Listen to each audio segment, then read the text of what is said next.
Yes, the demand has been good out of China. What we call the Shanghai Gold Exchange Premium, that is the difference between the domestic price in China and the global price, is around $20, indicating strong domestic demand in China, which is mostly on the institutional side. It's interesting. It's less on jewelry and coins and small bars, which we've seen traditionally, and more on the large bars, more for institutions, because we had some regulatory reform in both China and India. Now, the top insurance companies in China are allowed to accumulate bullion, and asset managers in India are allowed to accumulate it as well.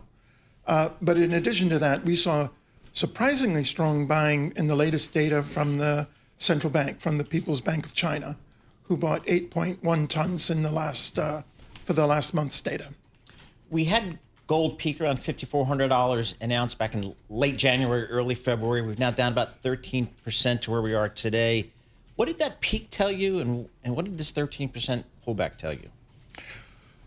Well, I think the run-up was a little robust. Okay. And that we were bringing in a lot of money that had not been in the market for quite some time or had not traded gold at all. So one could argue that the market had become overly long, particularly when you look at CFTC data and other things we have available. Now, there's been a lot of critics of the bullion market saying that the decline since the strikes on Iran and escalating oil prices, that gold is not a safe haven, that it's failed in some sense. But I would argue exactly the opposite, because as oil went up and we got restoked inflationary fears and bond yields rose and the dollar rose, equities declined. And in that atmosphere, ready cash was needed.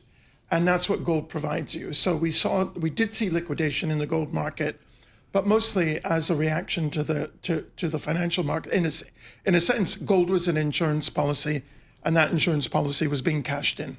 Historically, what is the relationship, if any, gold to crude oil globally?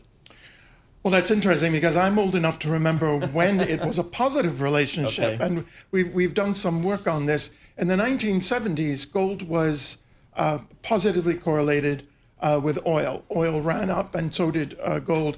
In the 1980s, that was the same. Oil fell, and gold also fell. Now, that correlation seemed to break apart as we got into the 90s, as oil was a less significant part of the global economy. Okay. And that correlation is now only about 0.15 or even negative at times. It's negative at the moment. I look at where we are, and everybody's talking about alternatives.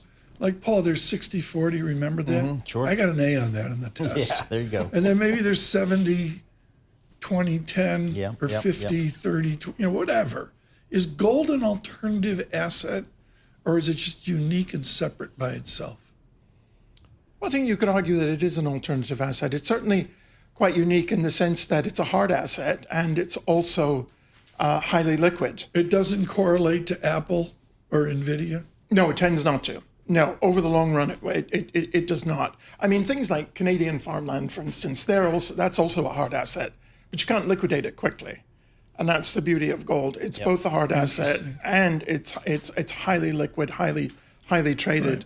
But what you have touched on, Tom, and I think we're seeing more and more of, or we will see it back again, is many asset managers who never before have included gold in their portfolio are beginning to do that because they're looking for alternatives.